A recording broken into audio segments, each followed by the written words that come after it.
Estamos en la puerta de la entrada del pueblo japonés, y la entrada del pueblo japonés implica unos portales que nos llevan al mundo de los espíritus de lo invisible. Implica el estar rodeados de presencias intangibles que de una u otra manera influyen en nuestras vidas. Implica moldearse la cabeza de una manera distinta a como estamos acostumbrados a ver el mundo. Implica un esfuerzo grande de tratar de entender espiritualmente y con el corazón una carreta histórica que es muy distinta a la manera como funciona Occidente. Entonces, este pueblo es la suma de cómo se ha ido amalgamando a sus religiones. Nosotros solamente conocemos de ellos a partir del tiempo de los samuráis y a partir del tiempo de los clanes, y es a través de la cultura del bushido, de la vía del guerrero, de la espada, del samurái, del juramento de fidelidad a su señor, o del roni, que era un samurái cuyo señor había muerto y él que daba la herida era un hombre ola, o del ninja. Solo la parte guerrera de la cultura japonesa es la que nosotros conocemos y con la que existe algún tipo de equivalente, digamos, la que podemos codificar. De ellos conocemos la extrema modernidad, o sea, el futuro, porque ellos casi no tienen presente sino futuro, ¿sí? O conocemos la parte de los samuráis, o conocemos su intervención en la Segunda Guerra Mundial, porque fueron pues absolutos determinantes en el curso de los acontecimientos en todo sentido. Pero hay un cimiento, una semilla, una formación de la espiritualidad japonesa que es la que nos es desconocida, y Japón es una suma de todos esos elementos. Es la suma de toda su búsqueda de la belleza, es la suma de lo que después va a ser una cultura guerrera, es la suma del gran desarrollo que va a tener, es la suma de su destrucción y su nuevo florecimiento. De todo eso es la suma Japón. Entonces la primera parte, la formación del Japón, es donde se forman los elementos de la belleza. Pero curiosamente, los occidentales entienden mucho más el asunto de la guerra y el asunto de los clanes que el asunto de los poemas y el asunto de las flores y las damas del alba florida y las enseñanzas del loto. Sin embargo, las enseñanzas del loto, la dama florida, la dama del alba, el origen del sol, son una parte tan importante y tan esencial en la cultura japonesa como más adelante sería la cultura guerrera. Una y otra son Japón, y ellos son tan guerreros, tan crueles, tan despiadados y tan terribles en las guerras, como poéticos, hermosos, núbiles, rodeados de una inmensa poesía con un exquisito sentido de la belleza. Son eso, son té y espada, son sutileza y son también un nivel de agresividad muy fuerte. Son muchas cosas a la vez, como todos los pueblos todos son complejos y están llenos de elementos muchas veces contradictorios para quien intenta conocerlos. Entonces resulta que el Japón, para ubicarlo en el tiempo, el Japón es tardío con respecto a otras civilizaciones como la China o como la India. Y de todas maneras bebe del influjo de las dos, porque acuérdese que no hay nadie en Asia que se haya escapado al influjo de la China o de la India, porque este par de señoras civilizaciones marcaron el compás de los tiempos pasados y futuros desde el momento en que empezaron a formarse en el alba de las historias. Entonces, si lo comparamos desde el punto de vista de los chinos, los japoneses son muy tardíos, porque los japoneses van a aparecer en el conteo occidental más o menos desde el siglo VI antes de Cristo al siglo VI después de Cristo. Es decir, si lo comparamos con los pueblos europeos, esta gente sería contemporánea como de los romanos, como de el último pedacito de los griegos y el comienzo de los romanos, y en la antigüedad. Y realmente su florecimiento, su esplendor, toda la etapa de gran desarrollo corresponde a lo que en Occidente se conoce como la Edad Media, digamos al conteo. Digo en Occidente porque es que los japoneses no cuentan su historia así, ni los hindúes, ni los chinos, así solamente la cuentan los europeos, pero como colonizaron el mundo, entonces a todo el mundo le echaron el cuento de que las etapas de desarrollo de ellos eran las etapas de desarrollo del resto de la humanidad, y en realidad no les sucedió sino a ellos. Entonces los japoneses son contemporáneos como de las formaciones mayas, como de las formaciones vikingas, como de toda esa etapa. Y son muy tardíos con respecto a los chinos, y la primera información que tenemos de ellos la tenemos por los chinos. Alrededor de la época en que nació Jesucristo, los chinos hablan de un pueblo conformado por 1000 islas, que tiene 1000 historias y un reino central, y que queda al otro lado del mar, y que los reinos combaten entre sí. Son las primeras informaciones que nosotros tenemos de Japón, porque la historia escrita de Japón, además, es muy posterior. Originalmente Japón escribía su formación de lengua, la escribía en chino, hasta que después empezaron las mujeres a desarrollar la caligrafía japonesa, pero originalmente se escribía en chino. Entonces ellos vienen de mucha influencia china y de mucha influencia coreana. El pueblo de Corea es un pueblo propio, particular, concreto en la historia, que tiene mucha influencia china y mucha influencia japonesa, y que hizo las veces de puente entre las dos civilizaciones, la china y la japonesa, pero los coreanos son por ellos mismos. Esto de que el mundial haya sido en Japón y en Corea compartido no es casual. Ellos tienen una gran cantidad de historia común, y también tienen unas historias bélicas terribles, porque las cosas que hizo Japón con Corea durante la era Meiji y la Segunda Guerra Mundial dejaron profundas heridas. Ese mundial ayudó a acercar a estos dos pueblos. Ese mundial permitió que en Japón se vieran miniseries coreanas, y que los japoneses vieran como iguales y con respeto a los coreanos, y creó una nueva serie de lazos, sanó heridas y produjo acercamientos que se debían a esos dos pueblos en la historia, y que probablemente hubieran tardado mucho en llegar a recuperar si no se hubiera dado una circunstancia tan prodigiosa como un mundial de fútbol que sacó adelante las relaciones, por un lado ancestrales y por el otro lado difíciles, de estos dos pueblos. Entonces, a través de Corea se percibe toda la influencia de China. Y la influencia de China una y otra vez va a moldear la mentalidad japonesa. Y los japoneses desde chiquitos saben hacer lo que siempre han hecho. Copian los modelos de los demás, los mejoran, los vuelven sensacionales y se vuelven los dueños del balón. Lo hacen lo mismo con el microchip que con las religiones. Lo hacen lo mismo con toda la tecnología que tienen ahora, como lo hacían con las espadas. A ellos les llegó el bronce y empezaron a hacerlo mejor que los señores del bronce. Les llegó la espada y dijo, bueno, pues aquí las hacemos más chéveres todavía. La capacidad de asimilar las influencias, apropiarse de ellas, mejorarlas y hacer y consolidarse a través de ellas, siempre ha sido una característica del pueblo japonés.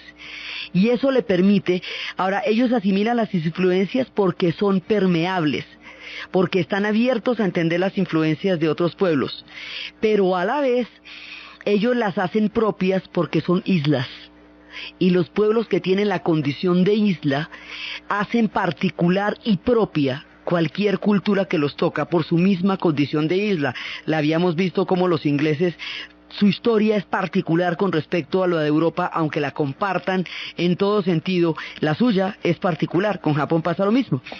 Entonces, ellos originalmente son Shinto.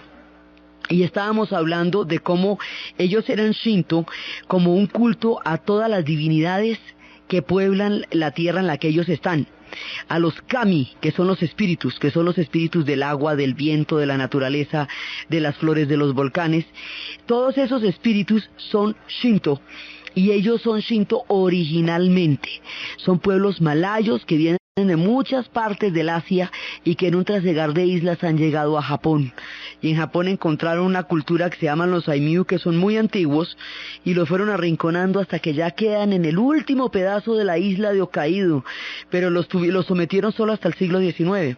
Entonces se va formando la raza japonesa. No hay ninguna raza pura, todas las razas son mezclas de muchos pueblos, y los japoneses también son mezclas de pueblos que van llegando de diferentes islas y que se consolidan en esta nueva cultura. esta cultura, ahora ellos allá tenían neolítico, es decir, allá hubo una edad de bronce y una edad de piedra y todo eso, cosa que no se pensaba que había, pero hasta 1945 se descubrió que sí había una edad de bronce y había habido una edad de piedra antes, porque había una idea todavía, el mundo es mucho más viejo de lo que lo conocemos ahora y cada vez nos enteramos de más chismes. Entonces con los japoneses solo hasta el 45 se enteraron que eran mucho más antiguos de lo que se había pensado en términos de asentamiento, existiendo como pueblo. Ya como civilización sí son muy posteriores, y son muy posteriores a los chinos porque es que los chinos inventaron el mundo, pues. Entonces resulta que esta gente era Shinto. El Shinto es la conciencia de compartir las islas con un mundo infinito de espíritus invisibles.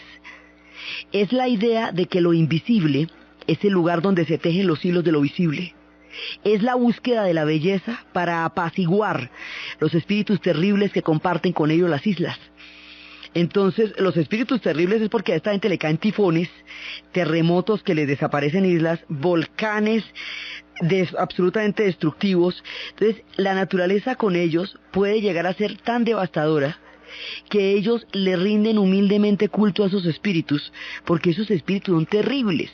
Hay que recordar que Japón está situado en la zona sísmica de la orilla del Océano Pacífico, por lo que de vez en cuando se ve sacudido por lo que ellos llaman el enorme cirulo que vive bajo la tierra, es decir, el cinturón de fuego del Pacífico.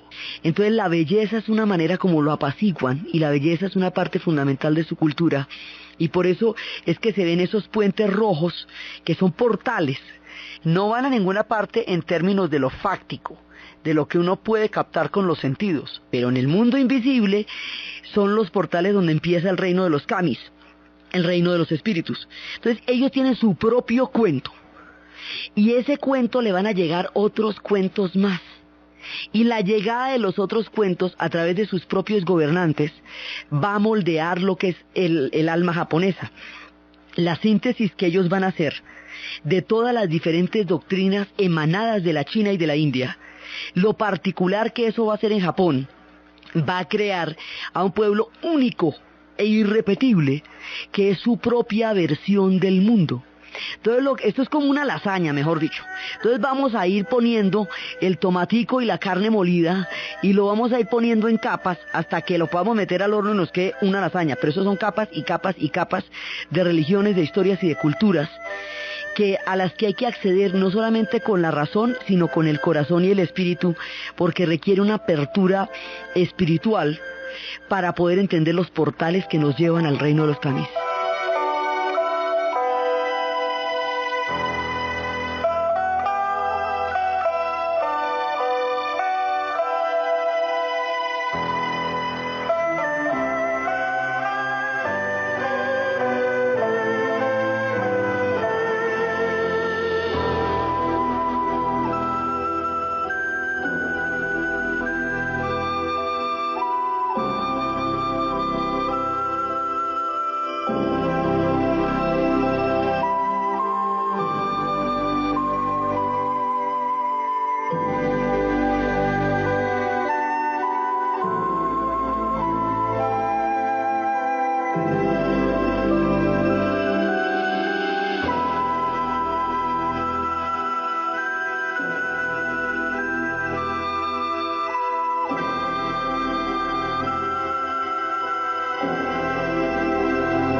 Estos espíritus tienen su propia historia.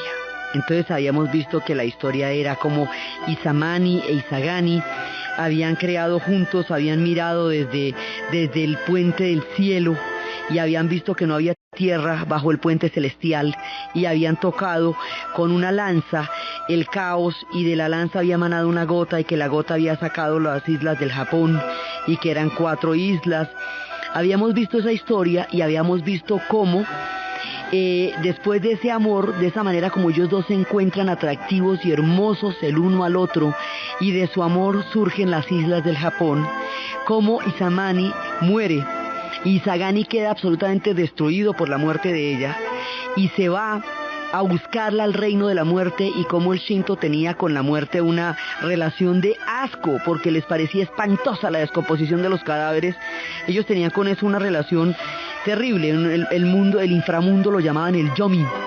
Entonces el tipo se fue hasta el yomi a buscarla a ella, que era lo que hemos hablado que hacen todos los que se les mueren las mujeres, que hace Dante con Beatriz, Orfeo con Eurídice, y a nadie le resulta. Entonces resulta que el tipo se va y la ve, pero la ve en estado de descomposición, y ve 7 truenos sentados encima de ella. Entonces ella se para corriendo y se va detrás de él, pero el tipo no la soporta porque la vio toda descompuesta y eso le pareció una visión aterradora, y empieza a botarle melocotones, peinillas, uvas, de todo para que ella no regrese. Y ella le pide que la espere, y el tipo no la quiere ver ya más, y no la quiere ver más, y entonces por último le da el divorcio, y ella le suplica. Entonces ella se muere de la piedra de ver que el otro no la puede aceptar como ella está, porque ya ha comido los frutos del reino del inframundo, Yomi, y esos frutos descomponen. Entonces él no puede soportar la visión de la descomposición, entonces ella lo condena. Entonces le dice, como sabe que él va a salir de ahí y va a seguir procreando porque la vida tiene que seguir, le dice, entonces cada vez que hagas 1000 hijos voy a matarte los 1000 hijos que hagas.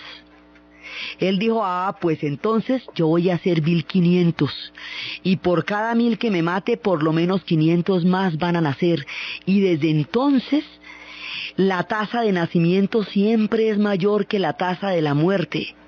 Fue un pacto al que llegaron estos dos. Ella los mataba porque existe la muerte, pero siempre iban a nacer más, porque él dio como respuesta a la vida y él tenía la última palabra. Entonces el hombre salió de allá horrorizado por la visión, y cuando sale de allá horrorizado de la visión, empieza a limpiarse, porque estuvo en contacto con la impureza. Ellos tienen una fijación poderosísima con la impureza. Entonces Izagani se empieza a limpiar, y a medida que se va limpiando van naciendo criaturas. Entonces, del ojo derecho le va a nacer el sol, y el sol es una diosa, Amaterasu, es una diosa, una mujer, ¿sí? Del ojo izquierdo le va a salir la luna, de la nariz le va a salir Susanoo, que es ese dios pícaro que habíamos visto, que es el dios de la tormenta. Entonces, además este Susanoo es un tipo importante, y es muy importante, pero además es un dios pícaro, sinvergüenza, que existe en muchas mitologías. Fíjese que Loki en la mitología vikinga era el que le ponía trampas a Odín y a Thor y los ponía por allá a hacer el oso. Era Baco, era el que lograba trastornar los dioses del Olimpo. El mono en la mitología china es el que se come los melocotones sagrados de la inmortalidad. Siempre hay en las mitologías un personaje pícaro que es el irreverente, el que desordena, el de la recocha. Aquí es Susanoo, ese tipo es tremendo. Entonces, la diosa del sol, Amaterasu, ella es la hija de Izanagi. Y resulta que una vez estaban con el genio de la comida. Estaban ella y el dios sol. Es que la diosa, el sol es una diosa, y la luna es un dios. La luna es masculino y el sol es femenino.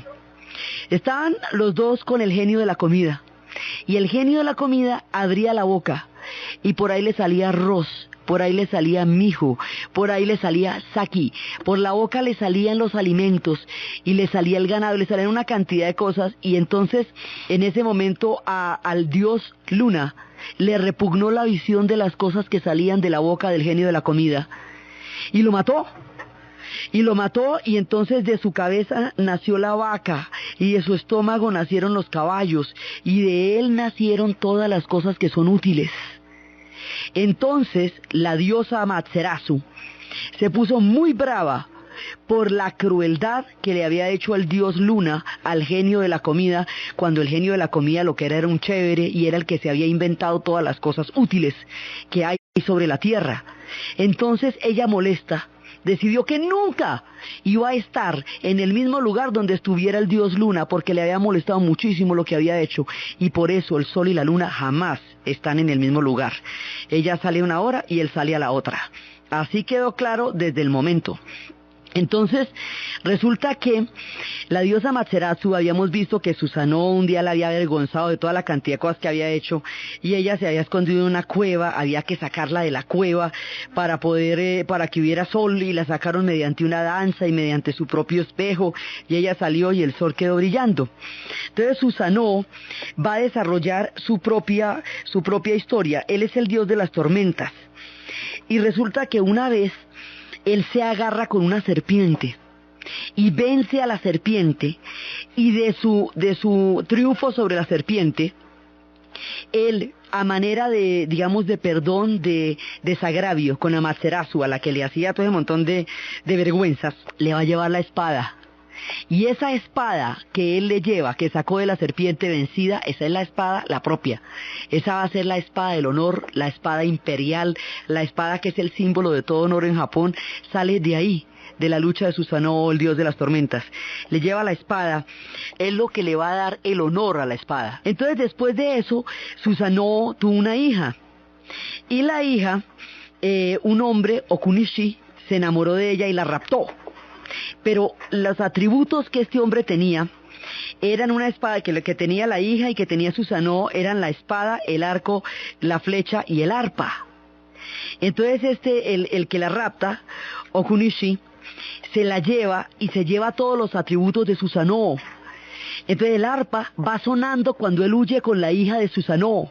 Entonces Susanoo se levanta porque el sonido del arpa lo despierta inmediatamente y le llama la atención, le cae en gracia que haya un tipo más pícaro que él, porque como él es un sinvergüenza, entonces el que le rapta a la hija le parece que es como un afín.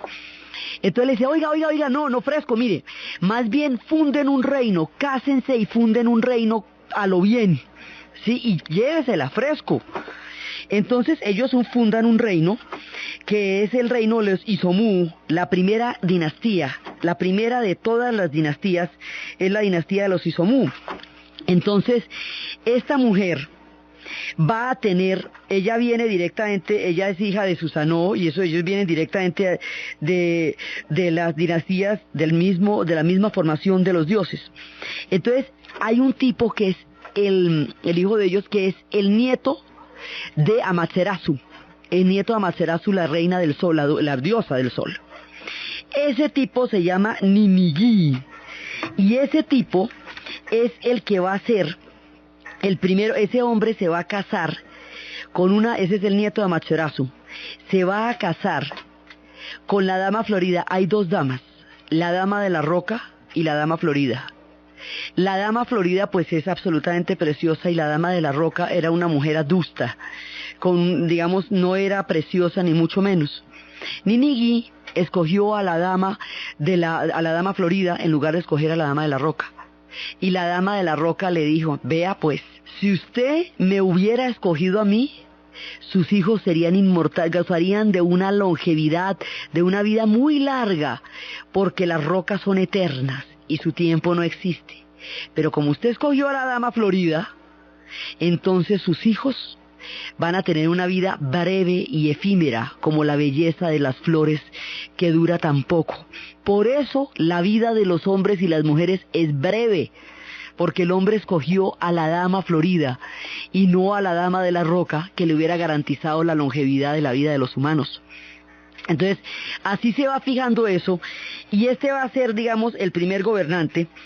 Y ya cuando empiezan los primeros gobernantes, al principio, la diosa Amaterasu quiere sentar el precedente, cuando ya empiezan los gobernantes, que esa tierra es de ella. Entonces manda un embajador, y el embajador lo encarretan, Ninigi y Rómulo van encarretando y no le paran bolas al hecho de que esa tierra es de ella.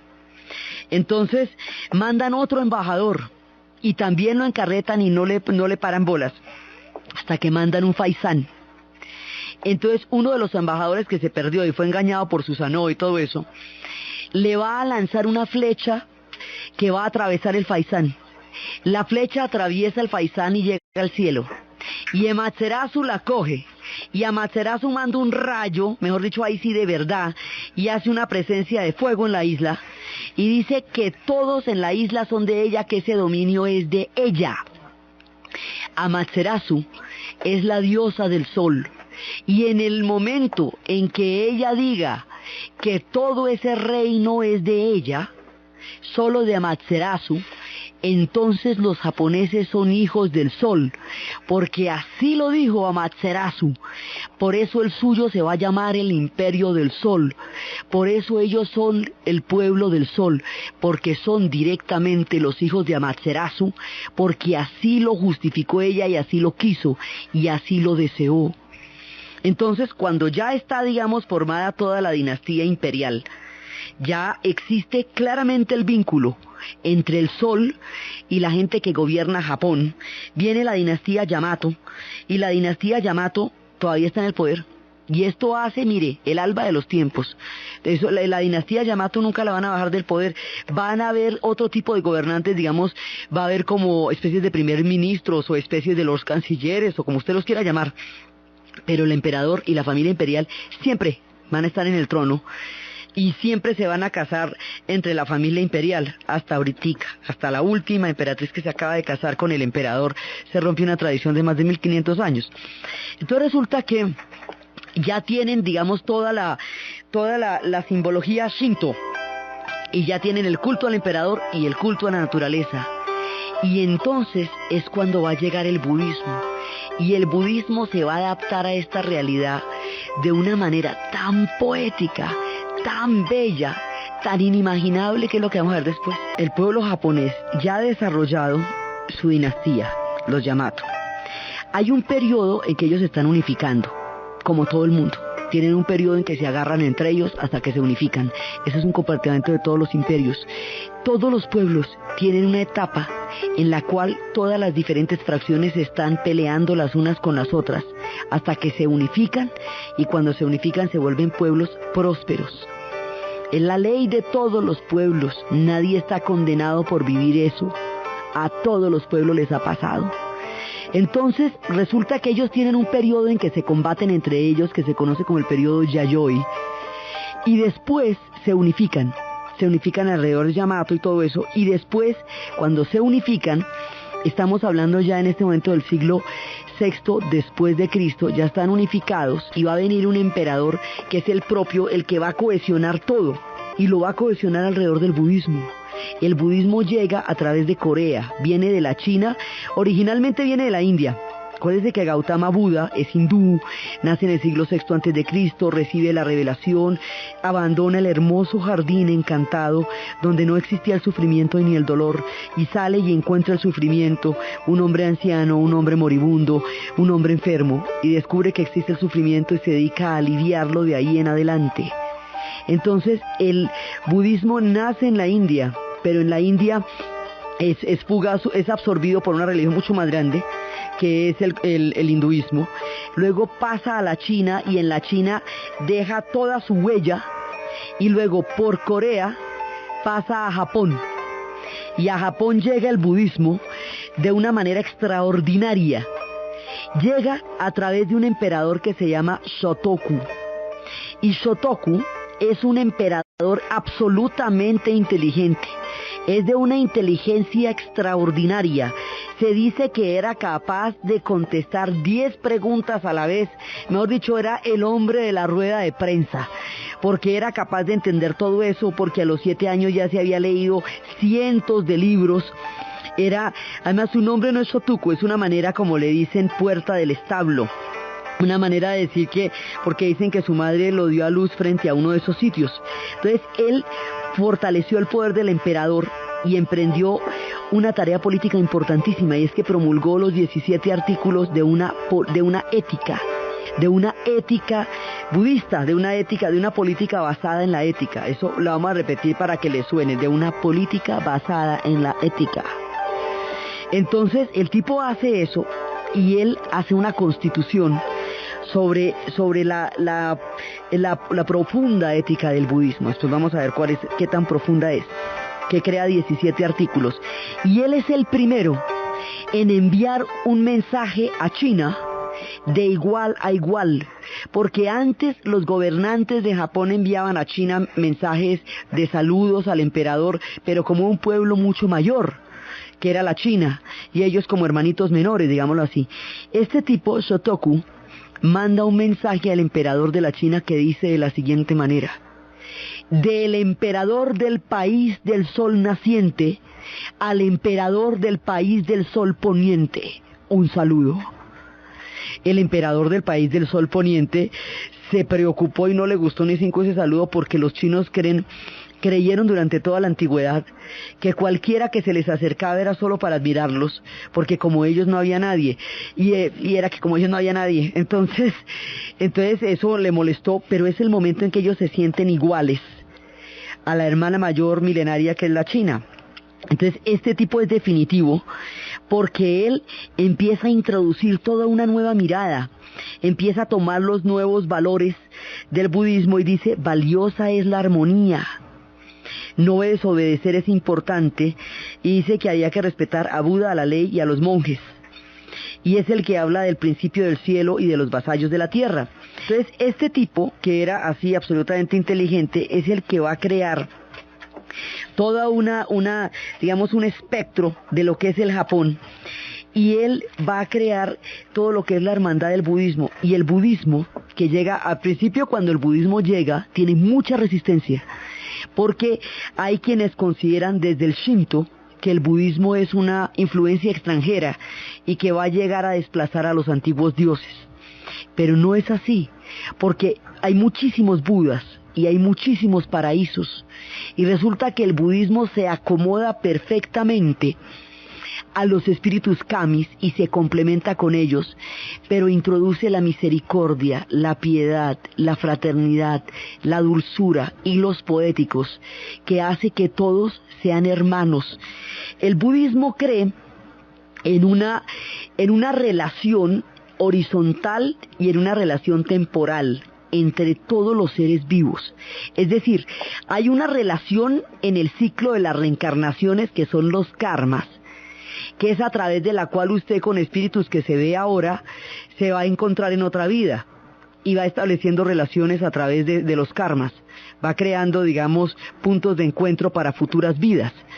Por eso para ellos nada es casual. Pero hay otra relación horizontal, es decir, todos los que estamos vivos en este momento estamos relacionados por una cadena invisible, que es la cadena de la vida, y esa cadena hace que la vida de ninguno de nosotros sea independiente de la del otro, que todo esté interrelacionado, tanto en esta vida como en la posibilidad de encontrarnos en las siguientes reencarnaciones. Entonces una gota de rocío, una mariposa al viento, una espiga, pueden ser el símbolo de otra reencarnación que vayamos a encontrar más adelante, pero también cumplen con nosotros un papel simultáneo en esta vida. Entonces esos son diferentes planos. Mire, cuando uno se mete con los japoneses, lo mismo que cuando se mete con los chinos, con los hindúes o con los iraníes, esta gente ve el mundo en distintos planos. Lo ven en milenios y lo ven en el presente. Entonces, como en Occidente solo se ve el presente y el pasado es muy lineal, el hablar en distintos planos resulta completamente incomprensible, porque solo se existe en un plano, que es el presente, y el pasado es una cosa así absolutamente reciente. Pero esta gente habla de pasados en esta vida y habla de pasados en otras. Entonces toca ponerse en el plan de imaginarse que existen muchas dimensiones en las cuales se mueven las almas, una de las cuales es el presente, para poder imaginar la inmensidad del budismo. Por eso ellos tienen la cabeza y el espíritu de otra manera. Por eso su cultura nos resulta tan poco familiar, porque son otro tipo de espiritualidades las que desarrollan ellos. Por eso los advertí desde el principio que cuando uno se mete con ellos, apenas si se asoma una inmensidad cuya esencia se le escapa, pero uno chismosea más o menos en qué andan. Entonces resulta que hay diferentes cielos en el budismo. Hay 3 paraísos principales. Hay un cielo del bienestar de Buda, que es el cielo del futuro. Y como es el cielo del futuro, pues no ha llegado porque se está haciendo, ¿cierto? Hay un paraíso presente, que es una maravilla, porque ese paraíso es el del pico del buitre. Y el paraíso del pico del buitre le dice a usted que si usted entiende las enseñanzas verdaderas de la flor del loto, usted puede vivir el paraíso en esta vida, en esta tierra, ahí donde está parado, ahí donde está escuchando. ¿Sabe por qué? Porque si usted puede entender los hilos invisibles que tejen el mundo que lo rodea, usted puede ser absolutamente feliz en esta vida, y puede ser pleno en esta vida, y puede gozar del paraíso en esta vida. También hay un paraíso futuro, lo uno no quita lo otro, pero existe un paraíso posible en esa vida, y ese cuento, ¿quién se lo echa? Nadie. Entonces, eso, piénselo y verá que eso es una maravilla, que usted realmente tenga la posibilidad de vivir el paraíso en esta vida, si mira las cosas de otra manera. Mirar las cosas de otra manera, ellos lo llaman conocer las verdaderas enseñanzas del loto, que es mirar las cosas de otra manera. Entonces la cosa tiene que ver muchísimo con la manera como usted la esté viendo. Eso también determina sus propios paraísos, sus soledades o sus infiernos. Ellos no hablan de infierno, ellos no tienen ese problema. Ellos hablan es de paraísos. Y hay un tercer paraíso que es el de otras vidas, que es el paraíso de lo que llaman el Buda Amita, y ese tercer paraíso es una barca llena de ambrosía, de mieles y de deleites, a donde usted puede acceder cuando haya terminado todo su ciclo de karmas. Entonces resulta que, mejor dicho, en los tres está bien, ¿ve? En los tres hay tres opciones, una del futuro, otra del presente y otra del final de los ciclos. Y las tres están bien. O sea, usted en cualquiera de los planos puede acceder a la felicidad si entiende poéticamente que hay hilos que unen toda la vida, y que la vida por lo tanto es sagrada porque está toda unida y entrelazada la una con la otra. Entonces eso produce un alivio y una alegría que hace que todo el mundo se sienta compañero de paraísos, y hace que el sufrimiento dependa en últimas de usted, de la manera como usted entienda las enseñanzas del loto, o de la manera como usted entienda sus acciones en la vida, y eso le cambia perfectamente la perspectiva de las cosas. Como hay tantos paraísos, en esos paraísos pueden existir los kamis, sin problema, no riñen con el Shinto, lo dulcifican, y le dan una ética, porque para entender las enseñanzas del loto, usted tiene que tener un respeto profundo por la vida, y el sentir que el paraíso es posible en esta vida, les da una relación poética con el presente.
Viendo el universo desde este prisma, entonces esto es solamente una fase de la comunión espiritual, y crea un perpetuo y entrañable compañerismo entre todas las formas de vida, y eso es lo que les trae el budismo.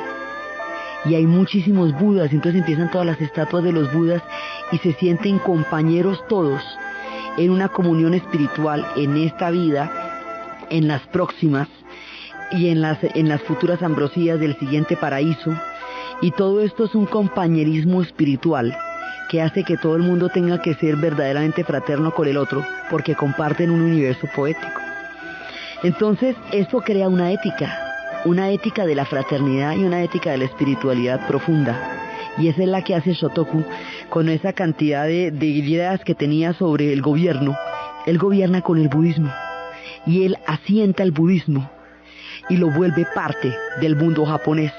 Entonces eventualmente la pelea que había entre el Shinto y el budismo llega a un punto en que transan, y el Shinto acepta los paraísos budistas y los budistas aceptan la presencia de los kamis en sus paraísos y se van produciendo los sincretismos de las religiones.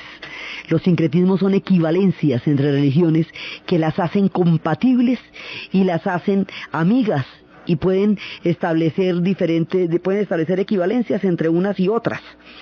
Entonces no siempre se pelean.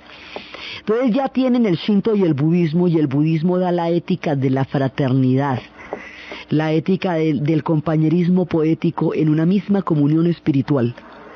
Y después viene el confucianismo, y el confucianismo es funcional, porque el confucianismo lo que hace es crear un orden social. El confucianismo también es de la China, casi todos los inventos chinos, es de la China, y el confucianismo es Confucio en el siglo VI a.C. Es que en el siglo VI a.C. pasaron cosas fantásticas. Fue cuando apareció Gautama Buda, fue cuando apareció Confucio, fue cuando apareció Lao Tse, fue cuando apareció Zoroastro en Irán, fue el siglo de Pericles en Grecia. A ver cómo le queda el ojo. Por eso lo llaman la era axial, porque es el periodo donde se forma la espiritualidad del mundo. Entonces resulta que cuando aparece el confucianismo en la China, Confucio es un recopilador, lo mismo que Lao Tse, el que escribió el Tao Te Ching, el Camino del Tao. Esos son recopiladores. ¿Qué quiere decir eso? Que el chisme es mucho más viejo, que ellos apenas lo pusieron, lo recopilaron. Entonces, resulta que el confucianismo llega a la China y el confucianismo surge allá y por lo mismo llega por la vía de Corea a Japón y crea un orden social. Y el confucianismo, eso lo va a montar una emperatriz, porque es que, mire cómo se van haciendo ellos nación. Hay un tipo que unifica, Shotoku, y unifica al lado de la ética budista. Hay un recopilador, un señor que recopiló todos los mitos y todas las leyendas, y esa recopilación crea el imaginario. El solo hecho de contarnos las historias, los mitos y las leyendas de un pueblo, en sí mismo es tan poderoso que crea el imaginario de cómo un pueblo es y siente la vida. Así es de poderoso el mito y así es de poderosa la palabra. Entonces el tipo lo recopila, ya hay un imaginario. Y luego llega una emperatriz de la misma casa imperial e instaura el confucianismo. Y entonces el confucianismo le da la medida de un orden social. Y el orden social crea, digamos, con el orden social se va a fortalecer la figura del emperador, porque hubo una ocasión en que se quiso ver a ver si una persona de otra casa dinástica podía ocupar el puesto del emperador. Y resulta que mandaron a consultar el oráculo. Y el hombre que consultó el oráculo dijo, no, ¿sabe que no? Porque las otras casas son vasallos y nunca un emperador se puede casar con alguien que sea de sus vasallos. Esto lo dijo Kiyomaru y resulta que a él lo desterraron y todo porque pues el que tenía ganas de entrar al poder necesitaba que el oráculo lo favoreciera. Y este hombre fue siempre venerado en el Japón como un hombre honesto, que fue capaz de dar el dictamen independientemente de que lo perjudicara. Le quedaba más fácil decir que el oráculo había dicho que sí. Y desde ahí solo se casan entre ellos los de la familia imperial hasta ahora, hasta hace 2 años. Entonces resulta que hay una emperatriz que monta el confucianismo. Y el confucianismo son una serie de relaciones, son círculos de deberes y de compromisos y de responsabilidades que en conjunto le producen a usted un lugar en el mundo. En Oriente el problema no es de identidad, porque ellos precisamente por esto saben quiénes son. El problema es de pertenencia. Entonces ellos tienen una idea, digamos, colectiva de la cultura. El concepto de individuo no tiene ningún significado para ellos. Para ellos no tiene ninguna importancia, no es ni siquiera concebible. Eso también es una cosa que los diferencia muchísimo con los occidentales. Porque entonces no estamos hablando de yo y mi pellejo, sino del orden cósmico al que pertenezco yo.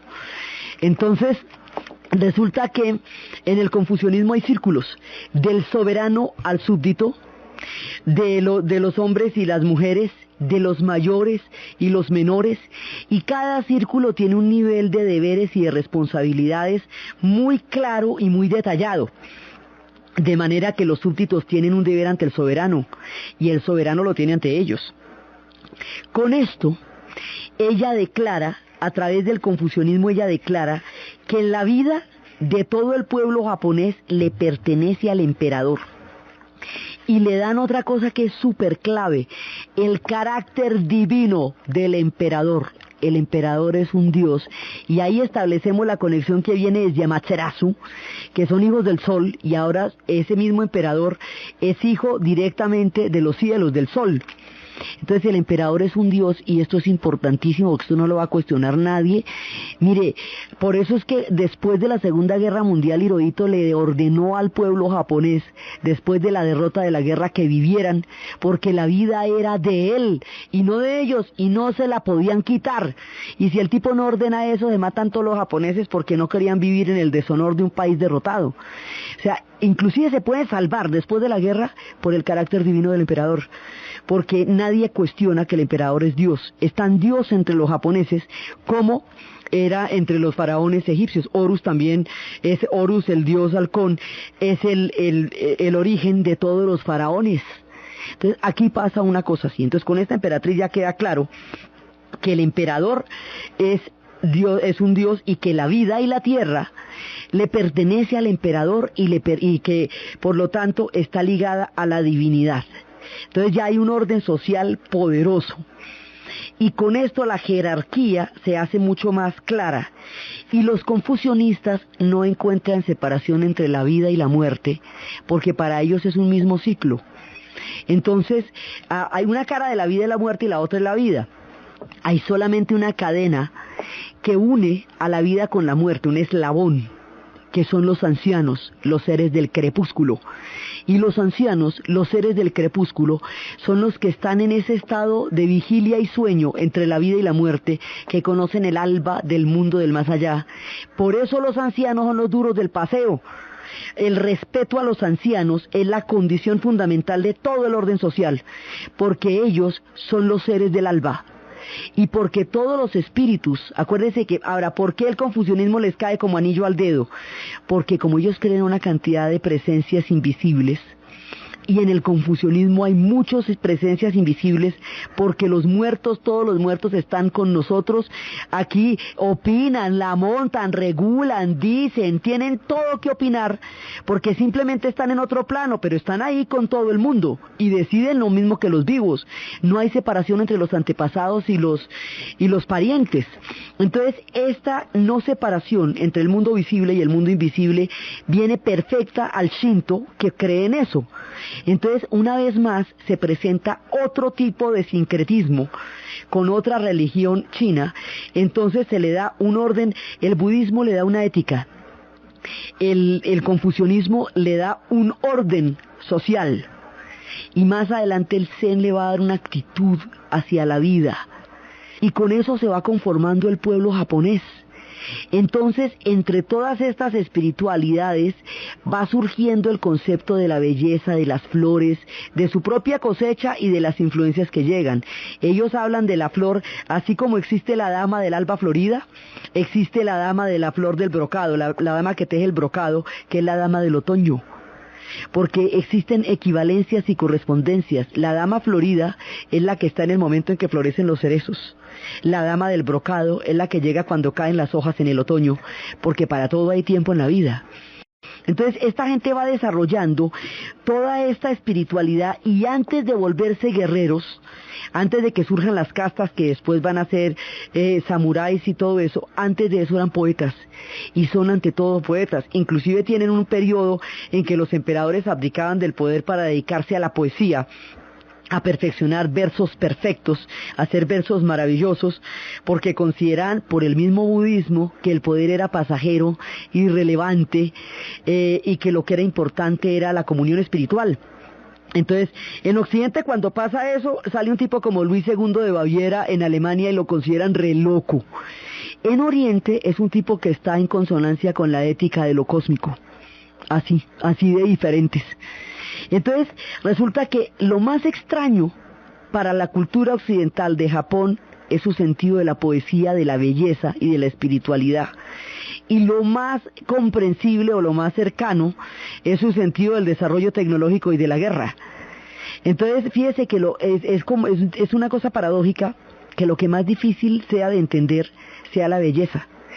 Y eso que el Principito nos decía que lo esencial es invisible a los ojos, eso el tipo lo había advertido. Entonces por esto ellos van a desarrollar una forma de poesía, que es la que vamos a ver después, que es la que trae las imágenes y usted las siente como si fueran palabras, o siente las palabras como si fueran imágenes, porque están escritas con el espíritu y no con la razón. Entonces esta gente va profundizando en su sentido de la religión y van creando las culturas que van a ser tan armónicas, tan poderosas, como luego van a ser guerreras. Entonces, ¿dónde estamos nosotros? Montando toda la historia religiosa de ese pueblo, su unificación, sus diferentes trasegares para convertirse en un imperio, hasta cuando ya tengan todo y empiecen a florecer como los cerezos. Entonces la próxima vez es que vamos a ver cómo es la dureza de Japón cuando Japón se vuelve una cultura tan poderosa, pero el poderío se lo va dando la espiritualidad. Entonces la próxima vez vamos a ver tanto el desarrollo de sus clanes y el desarrollo de sus guerreros como el florecimiento de sus cerezos. Entonces, desde la Dama del Alba Florida, desde la historia eterna de la roca, desde el genio de la comida, desde la profundidad de la comunión universal del budismo, desde la sabiduría de Shotoku que se las sabía absolutamente todas, y desde la mirada del haikyuu que ve brotar el rocío en el amanecer. En la narración, Diana Uribe, y en la producción, Jessy Rodríguez. Y para ustedes, feliz fin de semana.